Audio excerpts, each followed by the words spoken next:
இவங்க தான் மேல்மலையனூர் அங்காள பரமேஸ்வரி அம்மா. இந்த தாய் தினமும் சுடுகாட்டில், அதாவது மயானத்தில் நள்ளிரவில் பூஜை செய்யும் தாய்.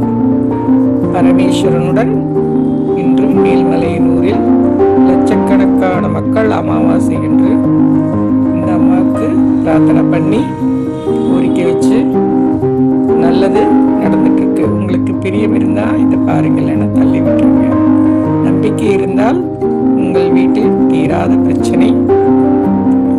எப்பொழுதும் யாராவது ஒருத்தருக்கு ஆஸ்பத்திரி செலவு, யாரோ நம்மளுக்கு ஏதோ செய்யறாங்க, இந்த வீட்டில் இருக்க முடியல, நிம்மதி இல்லை அப்படின்னு எல்லாம் நினைக்கிறவங்க நிறைய பேர் இருப்பீங்க. அப்படி உங்க மனதில் எண்ணம் இருப்பவர்கள் இங்கே எங்கேயாவது பக்கத்தில் அங்காள பரமேஸ்வரி அம்மன் கோயிலுக்கு சென்று 3 நல்லெண்ணெய் தீபம் போட்டு சுகுலாயுதம் அங்கு இருக்கும்